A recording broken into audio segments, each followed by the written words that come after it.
They called him a madman, the kind of man you cross the street to avoid. His trailer, if you could call it that, was a rusted-out tin box parked beside a forgotten stretch of railroad, where weeds grew taller than kids and silence hung like a heavy coat. Nobody knew his real story. They just saw the beard, the limp, the oil-stained hands, and they made up their own. Some said he was ex-military gone rogue. Others claimed he talked to ghosts at night, but most just laughed and called him the old kook by the tracks. Every small town has one, the person people whisper about but never to. And in this town, burnt under the Texas sun, where dollar stores outnumber dreams, he was that guy. But here's the thing no one ever saw coming. The land he lived on, the dirt he slept above. It held a secret that would soon turn the whole town upside down. Because while everyone was busy mocking the man in the trailer, he was quietly sitting on something worth more than their entire lives combined. And when the truth finally came out, they didn't just eat their words. They choked on them. So buckle in, because this isn't just a story about land or money or being right. This is about what happens when the one person everyone ignores becomes the only one holding the winning card. You know the type: clean boots, firm handshake, always chewing on a deal. Dean rolled into town a decade ago and never left. Built his empire one desperate seller at a time. Foreclosed homes, abandoned lots, unpaid taxes, he turned them all into gold. So when he pulled up next to the trailer by the tracks, sunglasses catching the sun, he wasn't expecting resistance.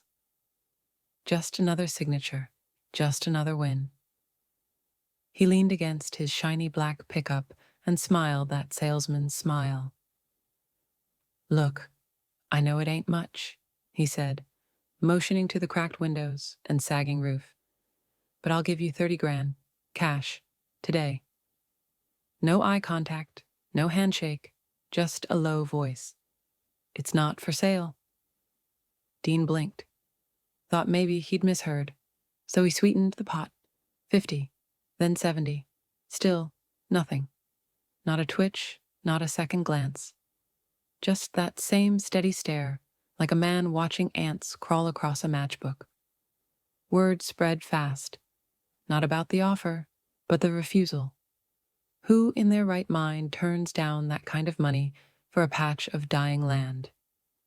The town had their answer already. A fool.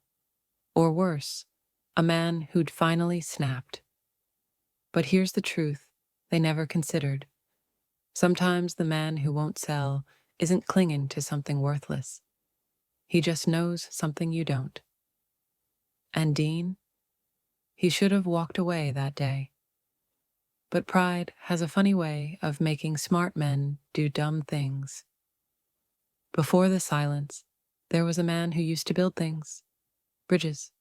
Systems. Trust.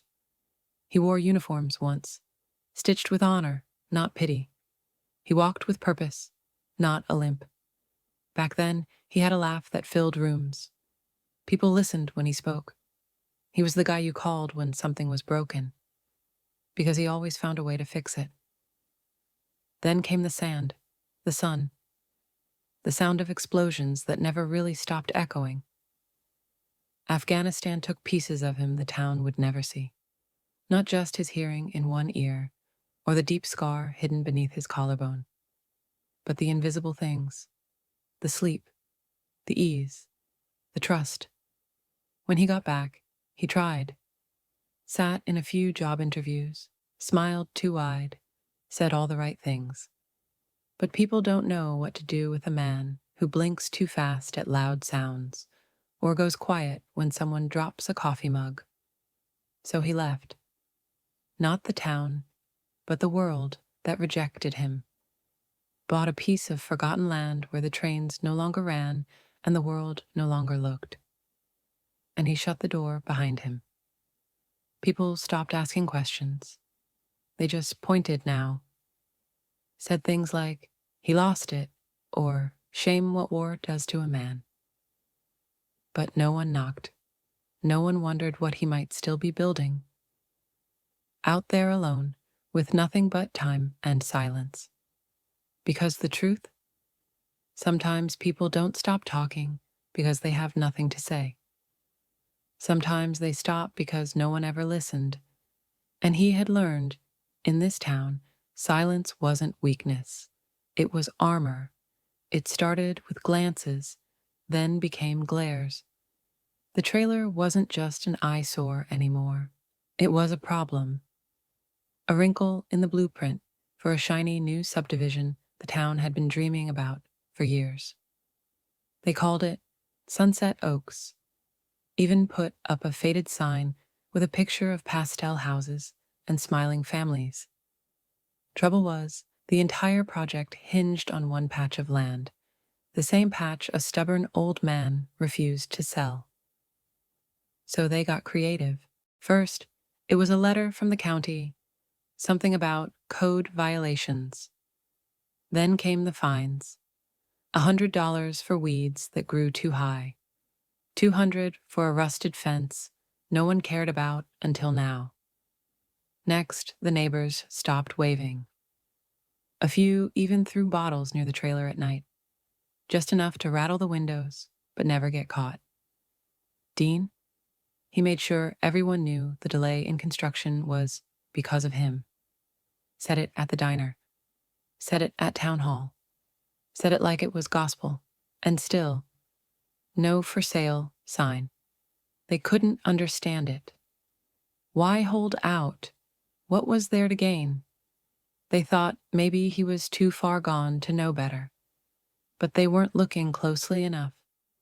They didn't see the quiet way he walked the perimeter each morning, counting paces. Didn't notice the survey flags that started appearing, red, then yellow, spaced with precision. Didn't hear the shortwave radio crackle late at night, whispering numbers and coordinates only he seemed to understand. No, all they saw was a man in a trailer, and they figured, like most things forgotten, he'd eventually fade. But the thing about pressure? It either breaks a person or reveals what they're made of. And this time, they weren't pushing on a broken man. They were pushing on something forged, something they'd live to regret. The envelope was plain. No return address, just a faded government stamp in the corner, and his name, typed, not handwritten, tucked beneath a stack of junk mail. It almost ended up in the burn barrel. But something about it felt heavier. He opened it at the kitchen counter, beside an old coffee can filled with nuts and bolts. Inside, just a single sheet of paper. No greetings, no pleasantries, just coordinates. A projected route, a map marked in red, and 5 words, typed in all caps at the bottom. You didn't hear this from me. He read it twice, then a third time, and finally he smiled. Not the smile of a man who just won the lottery. It was the kind of smile that stretches slowly, like rusted hinges moving for the first time in years. A quiet kind of knowing. The high-speed rail project had been a whisper in government halls for over a decade, but no one believed it would actually happen, especially not here, in this forgotten corner of Texas. Yet here it was, concrete proof, a corridor that would slice directly through his land, not beside it, not near it, through it. That night, he didn't celebrate, didn't call anyone, didn't post about it, or frame the letter like some folks might have. He just folded the paper once, tucked it behind an old military ID, and went outside. The stars were out. The ground was still. And for the first time in years, he didn't feel like he was standing on nothing.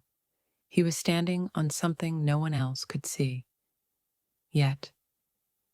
After that letter, something changed, but not in any way you could see at first glance.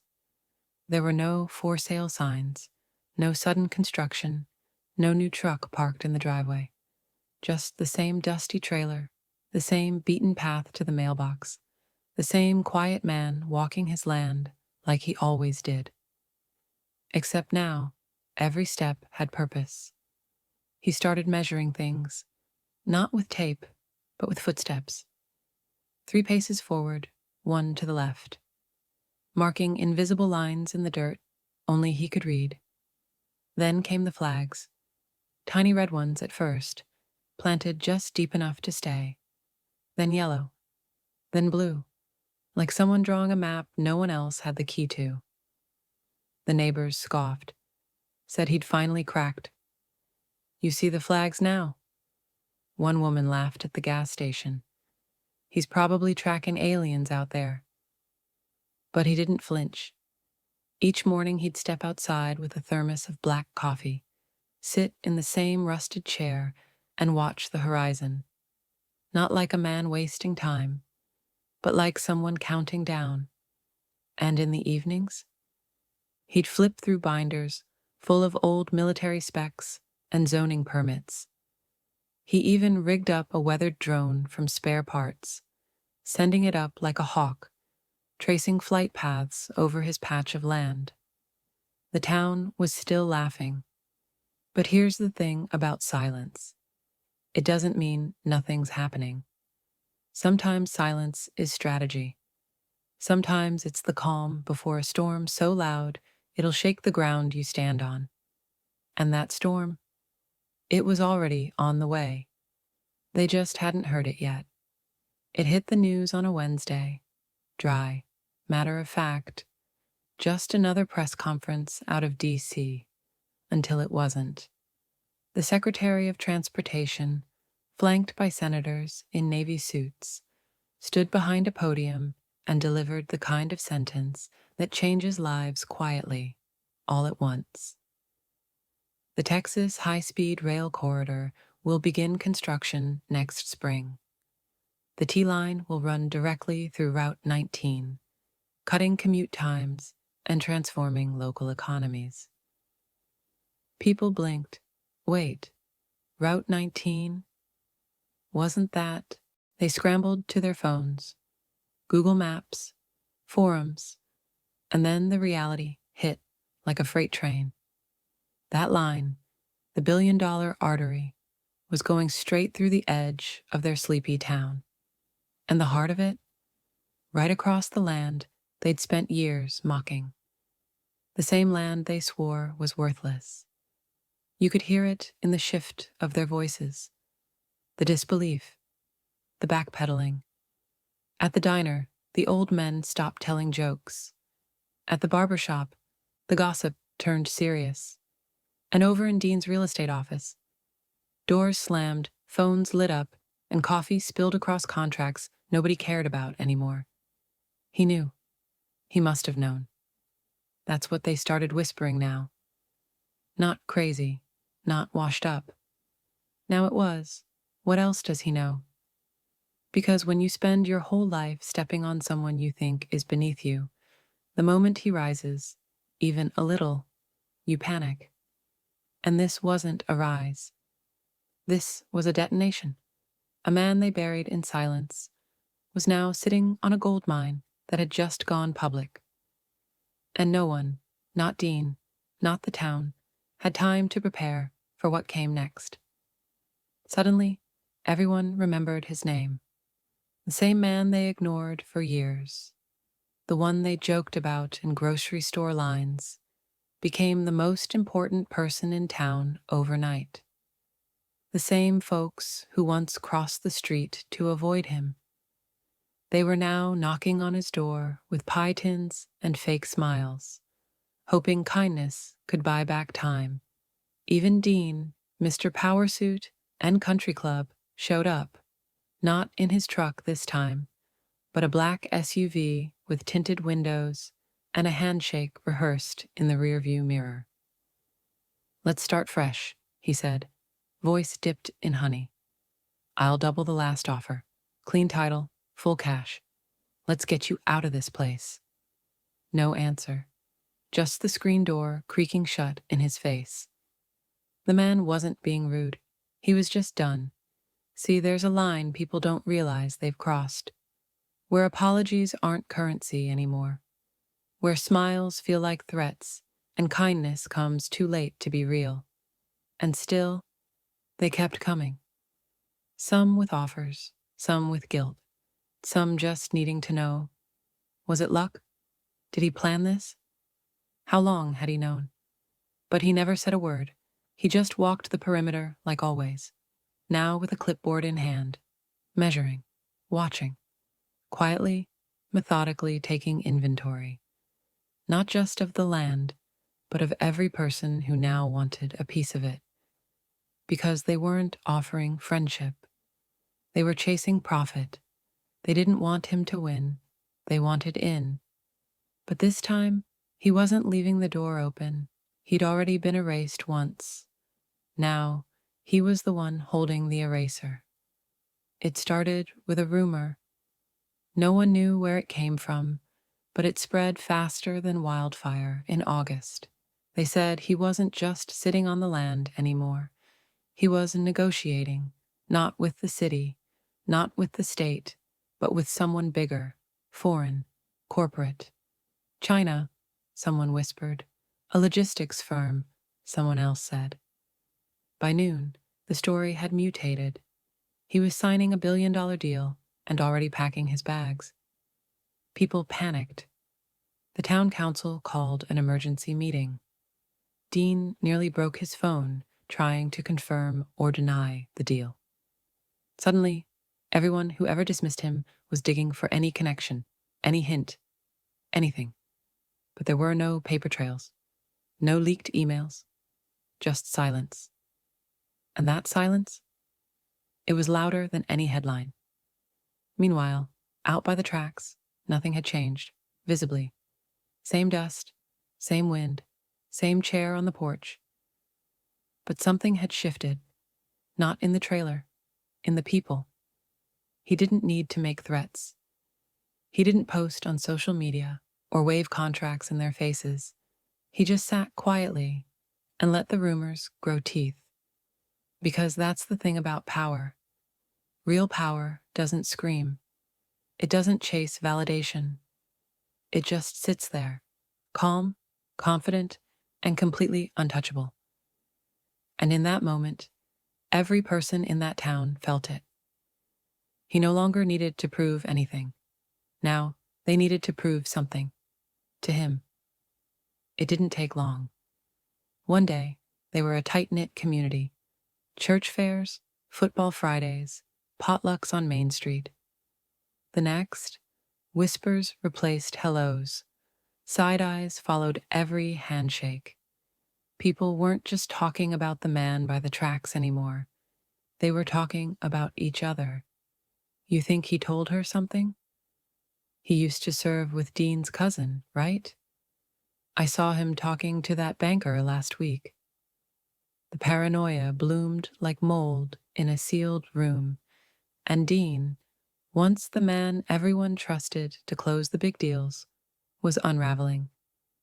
Fast. He'd built his real estate empire on charm, pressure, and backroom agreements. But now, people were combing through old contracts, digging into how he got half the town's land for pennies. One anonymous complaint became 5, then 10. Then a state investigator showed up at the courthouse. Dean tried to spin it. Fake news, jealous folks, political nonsense. But even his lawyer started backing away. Suddenly, no one wanted to be too close to the fire. And as the accusations piled up, the pressure cooker finally cracked. There was shouting in the council meeting. Accusations flew like knives. Neighbors sued neighbors over fences and boundaries that had never mattered before. Someone even filed a restraining order over a mailbox.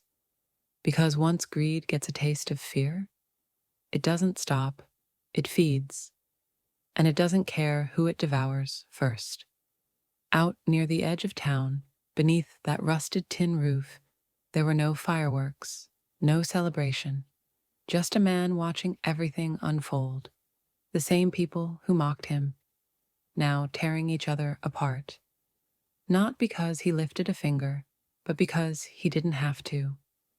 There was no moving truck, no champagne bottle popping on the porch, no goodbye letter pinned to a mailbox. Just one morning, the trailer was empty. The chair out front sat crooked, like someone stood up mid-thought and never came back. The flags were still there, fluttering quietly in the dirt. The wind picked up a little more than usual, maybe just enough to feel like something had changed, and it had. The man who once paced this land, coffee in hand and thoughts buried deep, was gone. No announcement, no witnesses, only a signature, recorded silently at the county office 2 days before. Sale complete. Private buyer. Undisclosed amount. The clerk didn't think much of it at the time, until the name of the purchasing firm came in. Foreign. $1 billion backing. Full development rights. It wasn't local. It wasn't small. And it wasn't going to wait. By the time the town realized what had happened, it was already too late. The land was no longer theirs to negotiate, protest, or even understand. People drove by, hoping for one last glimpse. Maybe he'd be sitting out front, nodding slowly, offering a moment of closure. But the place was silent. Not abandoned, just complete. Like a story that ended on its own terms. There were no revenge speeches. No, I told you so. Just space. Just distance. Because sometimes the loudest message you can leave behind is simply disappearing with everything they never thought you could have. The first bulldozer showed up at dawn. No warning, no community meeting. Just the roar of diesel engines slicing through the morning fog, followed by a cloud of dust thick enough to choke on. By noon, the trailer was gone. Not moved, not salvaged. Flattened. The crooked lawn chair, crushed beneath the treads like it never mattered. And within hours, a chain-link fence wrapped the property in cold silver, locking the town out of something they once swore had no value. Then came the trucks. Steel beams, crates of glass. Blueprints rolled open like scrolls of prophecy, carried by men in suits and boots who didn't bother saying hello. By week's end, the sign went up. Future site of Atlas Logistics Hub, Global Fulfillment. Breaking ground, Q1, Atlas. A name no one recognized, but one backed by international money, political ties, and concrete plans. The town stood there, hands on hips, mouths half open, watching foundations get poured on soil they used to laugh at. Dean tried to spin it again, said it was good for the economy, that they'd all benefit. But no one looked convinced anymore, because behind the buzzwords and construction gear, there was a different feeling settling in. Loss, not just of land, but of pride, of narrative, of the belief that they knew who mattered and who didn't, because the truth had been bulldozed in front of them, and it looked nothing like they expected. What they dismissed as dirt and madness was now the epicenter of everything they thought they controlled, and the one man who could have shared in the wealth. He was gone, long gone, no forwarding address, no second chances. All that was left was steel, concrete, and a growing silence, one that no one in town could quite fill. At first, it felt like opportunity. With that logistics hub being built, property values shot up on paper. People scrambled to refinance. Banks were flooded with calls. Take the equity now, they said. Strike while it's hot. And they did. remortgaged their homes, invested in corner lots, poured savings into prefab duplexes and Airbnb dreams. But construction delays hit. Permits stalled. Material prices skyrocketed. The dream twisted. Within months, the gold rush turned to panic. The flipped houses didn't sell. Rents dropped. Loans defaulted. And that's when the signs started popping up. Foreclosure, auction, eviction notice. Not just on old fixer-uppers. On good homes. Middle-class families who thought they were playing smart. Suddenly watching strangers walk through their kitchens with clipboards, appraising their lives. Tension spread like gasoline across dry grass. Neighbors stopped waving. Fences got taller. Fights broke out at the post office. Over zoning rumors, over who knew what when, over everything and nothing. Someone spray-painted the word traitor on a garage door. Someone else threw a brick through a window. No one confessed, no one asked. The community that once judged the man by the tracks was now turning on itself. Because it's easy to laugh when someone else is losing. It's harder when the loss creeps into your own yard. They thought they were climbing, but what they'd built was a staircase of debt resting on air. And when that first step gave out, the fall was swift, silent, and savage. He used to walk through town like he owned it, and in many ways, he did. The real estate king. Slick suits, country club charm, a handshake that closed more deals than City Hall. He was the guy everyone went to when they wanted a shortcut to success. Until shortcuts ran out. The state audit hit first, a quiet knock on the door. 2 agents, badges, politely asking questions he didn't expect to answer under oath. Then came the documents, buried in filing cabinets, backdated leases, under-the-table transfers. It all unraveled, thread by thread. Turns out, when you cut corners for a decade, they come back as nooses. Whispers turned into headlines. Developer under investigation for fraud. Conflict of interest allegations surface in town expansion. Banks pulled out. Partners disappeared. His phone, once a buzzing hive of power, went cold. The town that used to sing his praises, now they spit his name like it burned their tongues. Because when people start losing money, they need someone to blame. And he was right there, suited up and sinking. His office shutters closed, the luxury truck repossessed. Rumor had it his wife left in the middle of the night with the kids and whatever cash she could grab. And just like that, the man who once made everyone feel small was too ashamed to be seen at the grocery store. Because power built on manipulation isn't real, it's rented. And when the rent comes due, it's not just your money they take. It's your name, your face, your legacy. They found him 2 states away, not in a mansion, not in a high-rise, but in the middle of the Arizona desert, under a sky so wide it could swallow regret. He wasn't hiding. He just wasn't advertising.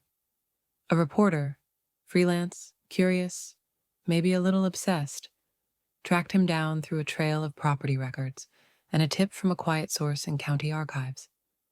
What she found wasn't a mogul, no entourage, no spotlight, just a man wearing a sun-faded cap, hammering a beam into the foundation of a new cabin. 1 of 6 being built side by side. For veterans, men like him, men who never got welcome home parties, only bills, stares, and the long, slow ache of being forgotten. He didn't want to talk, but when he did, his voice wasn't bitter. It was still, measured. He said the money changed nothing, because money was never the point. I watched people spit on the dirt I stood on, told me I was wasting my time, that I'd never amount to more than a broken-down trailer and a messed-up past. He paused, looked at the horizon. Turns out, they were standing on the wrong side of history. I just happened to own the right side. He didn't smile when he said it. There was no pride in his voice. Just clarity. The kind you only get after years of silence and a storm finally passing. He never confirmed the sale price, never admitted who bought the land, never gave a headline. But he did say one thing before walking back to the build site. Some people wait their whole lives for someone to give them power. Me? I just waited for everyone else to stop paying attention. And just like that, the interview was over. No photo, no farewell, just the soft echo of boots on red dirt, and a man who chose to disappear only after making sure they'd never forget him. The camera wasn't rolling. The sun had started to dip behind the mountains, casting long shadows over the half-built cabins. And in that quiet hour, where words don't need microphones, he spoke again. Not like a man giving a statement, like someone letting go of something he'd been holding for too long. You know what the worst part was? It wasn't the way they looked at me, or the things they said. He paused, wiping dust from his hands, eyes locked on a horizon he wasn't trying to escape anymore.